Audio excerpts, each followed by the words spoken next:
Hey friends, it is that time of year for us to get some garden tours going. Things are growing in the garden. It is the third week of April. It's April 14th today, and I want to show you what's growing from the winter time and what I've got planted for the spring and summer. Let's check it out. We're gonna start in the middle of the garden.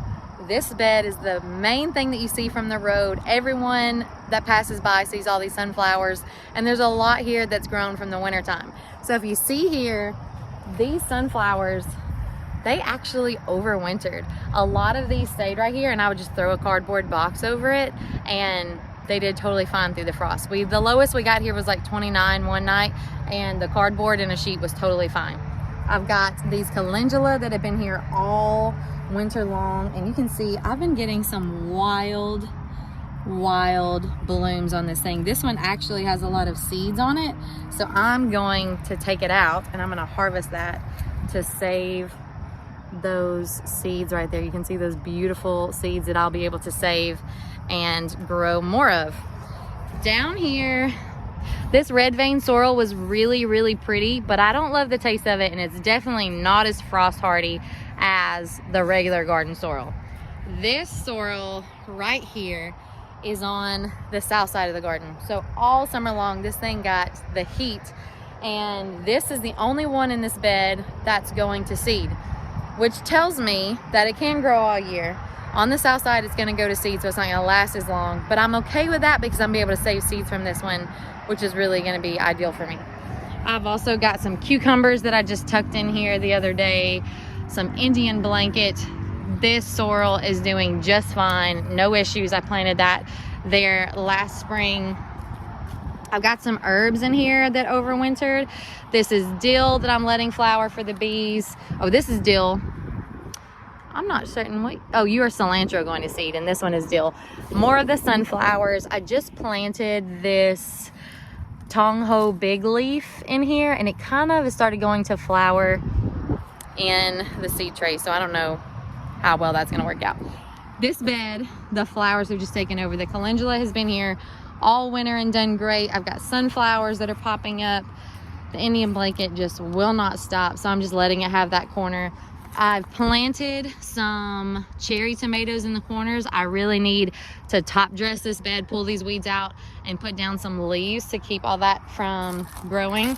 I've got some kale that's been in here for a little while, sorrel. This kale has not done great this year, and I don't know if it just wasn't fertilized well. The sorrel has done fine. I'm letting this arugula go to seed, and this I believe this was a Mizuna mustard, I think is what that was, that I'm letting go to seed also. The calendula here is also doing really well and super pretty.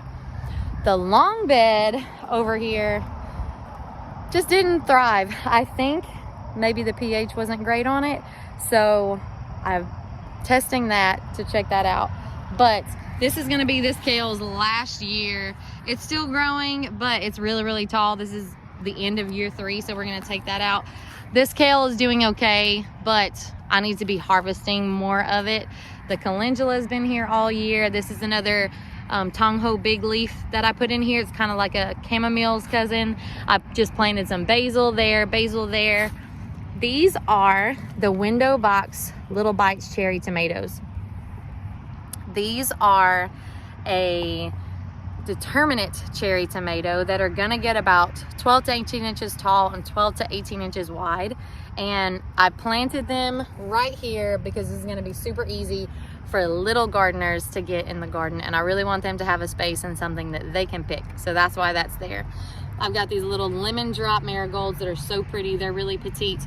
This is coming back from last year. It smells so good. It smells so good. The name is escaping me. I grew it last year, and I've been cooking with it. Mexican mint marigold, that's what it is. Mexican mint marigold. It's so good. It's a very like pungent taste, but it makes super pretty little yellow flowers. Got some Galilee spinach that's not loving it there. Some sorrel that's doing just fine. Borage, more marigolds that my little girl planted. I'm letting this broccoli plant go to seed. I'm still getting some little shoots in mid-April. another kale plant, another basil. You can see more of that Mexican mint marigold coming back. And then I've got some other flowers and herbs, a big sunflower on the end, and a ton of weeds that all need to get pulled.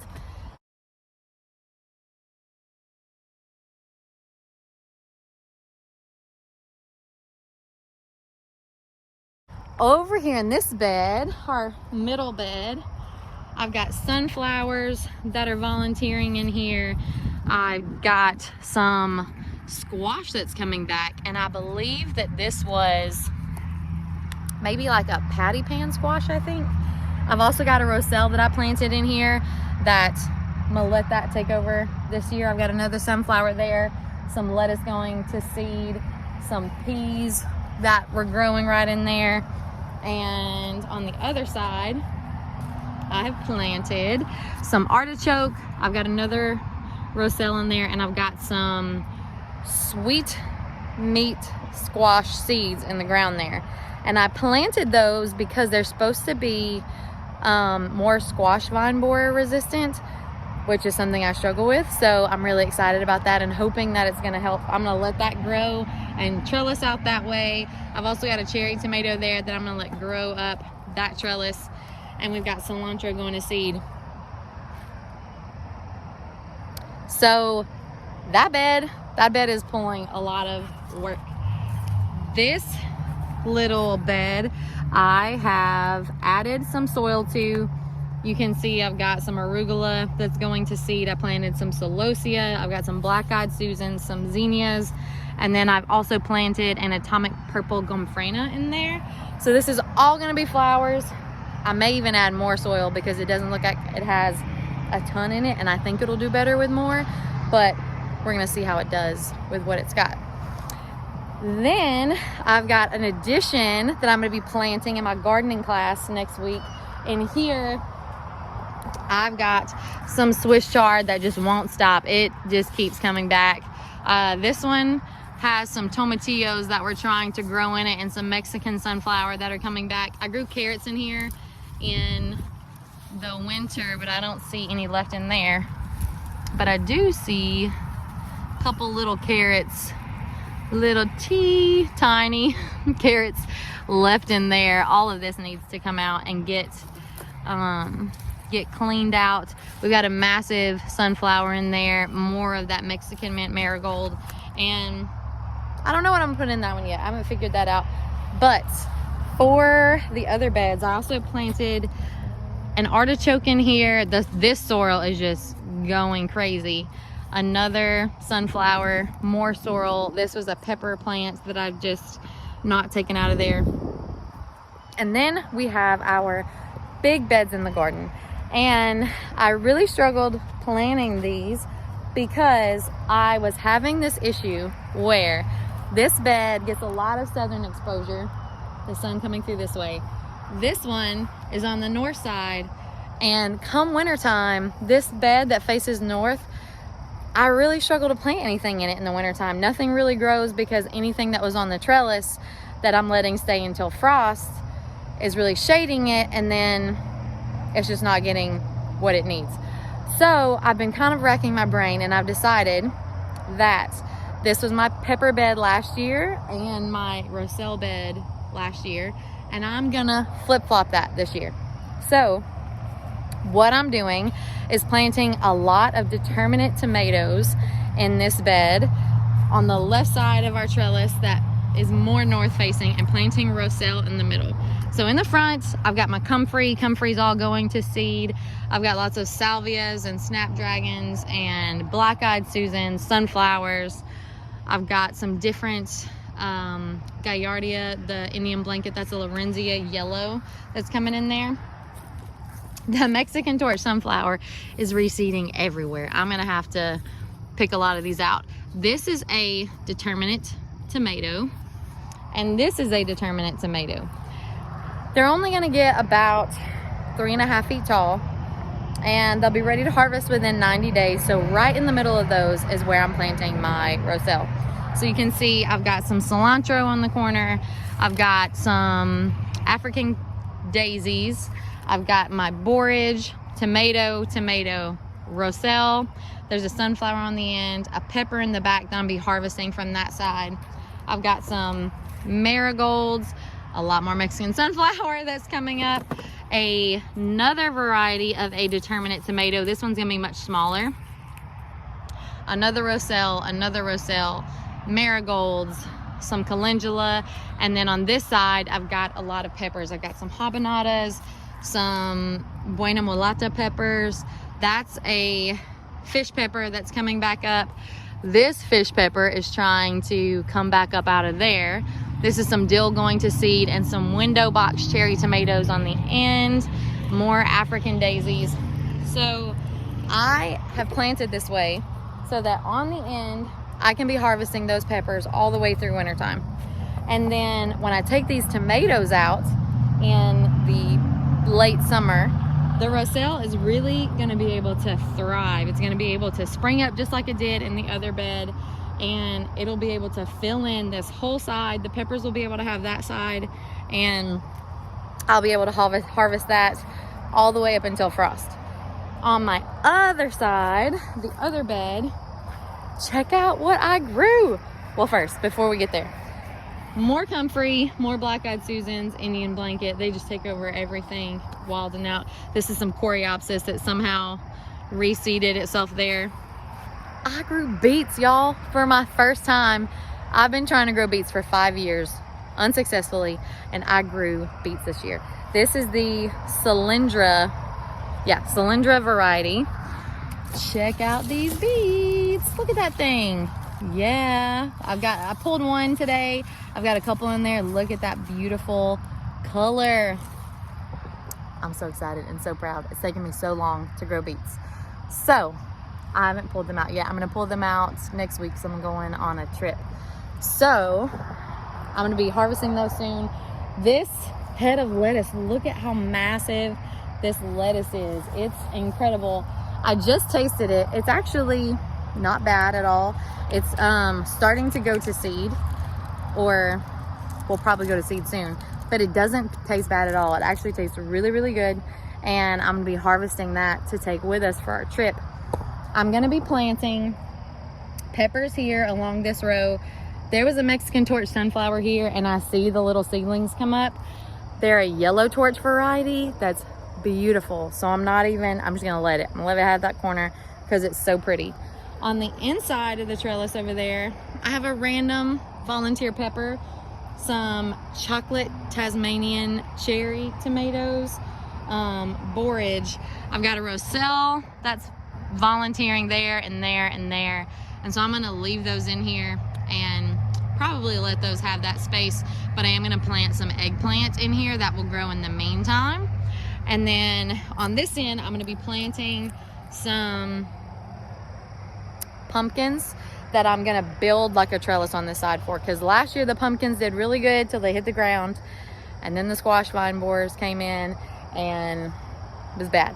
So I'm hoping if I can put them right here on the edge and trellis them over something, I'm gonna get something off of it. That's the goal, get something. These are some habanadas and some natapinos and 2 surprise peppers that I'm not sure. Another one of those little window box cherry tomatoes on the corner. And I am growing for the first time some Lakota winter squash. You can see there's already one little baby on there. We got some flowers. These I started indoors about 3 weeks ago, and I also started some seeds, or put some seeds in the ground right there. Look at this beet. Hey, I grew that. Maybe I just needed a new variety. Sometimes you just need a new variety. More little window box cherry tomatoes there. This is a Galilee spinach, sorrel, more roselle popping up. It's everywhere. The lemon drop marigold. This is the one my sweet girl picked up. This is that Tasmanian cherry, another marigold. And then we come to the peas. Let's talk about the peas, y'all. I got these peas from the Urban Naturalist and grabbed them. He had a whole bunch of them. I bought some. He gave me a whole tray of it. So I was like, great, I'll plant it on all of my trellises. Well, they've been here. I want to say that was like January when this happened, December or January. something like that. And they're still here, and there's no peas, not one. Like, you can look, they look very healthy, very pretty. I've got a little bit of something going on over there, but there's all these peas and no actual peas on it. So my little girl keeps coming out and asking when she's gonna have peas, because she really loves snow peas, and I really want to plant the things I want on my trellises. Last year this was silver slicer cucumbers, and I want to grow my Tremoncino squash here this year. And then on this trellis, I actually already put the Kiku chrysanthemum melon seeds. I left this one right here with this sorrel, but I planted 2 of the starts that I had, and then I put seeds in the middle. And then on this trellis, I also have more peas. On this side is where I'm going to grow the silver slicer cucumbers. So I've been having this dilemma of, do I just pull them all out, or do I give them another week? So I'm like, maybe I'm really close. Like, maybe they're right there and I just need to be patient. But then I'm lagging on my Tremoncino squash and my cucumbers and the other things that I really want. So I keep coming out like, give me a sign. Is there a pea in there? And when I look, I'll be like, oh, maybe that's a pea. And then I'm like, I don't know if it is. You could just continue to be more leaves and leaves. So I think that I'm gonna end up pulling them all out. And I feel really bad, but next year I'll know to plant them earlier. I did not cover these whenever we had that 29-degree night, so someone suggested that maybe the flowers died, but who knows? I don't know. But that's the garden as it is now. I'm really excited to continue doing garden tours and showing you guys. I'm growing a ton of cucumbers in the back playground area. I've got a whole fence line that's planted with cucumbers. I'm gonna be doing a really cool bean trellis in the back with some Chinese noodle beans back there for the kids. So I hope you enjoyed this. I'm going to be showing you a whole bunch of things, talking about the different varieties. If you're local and you need some Mexican torch sunflowers, I have tons of them everywhere. I'm gonna have to be pulling these things out, and I really don't want to. They are the most velvety flowers you've ever felt. They grow really tall. Like, they can grow up to like 6, 7, 8 feet if you feed them well, and they're in really rich soil. They're bushy, they're beautiful, they're the softest flowers. The petals look like they're painted with a paintbrush. They're so gorgeous. So if you need some, come see me. You can totally bring some home from the garden. I hope you guys have a great day. Make it a great day. Happy growing. And if you're local to Lafayette, come see me on April 23rd on Saturday. We'll be having a gardening class in this garden. We'll be planting our other garden bed that we've got. We'll be planting those. We're actually going to be pulling out all of the stuff in those other containers and replanting them. And we'll be making sure every person that comes with a container will get it filled with soil and leave us some plants. So be sure you RSVP to gardeniagardenerla@gmail.com. Bring a container. We'll have soil. We'll have plants. Make it a great day, and happy growing, y'all.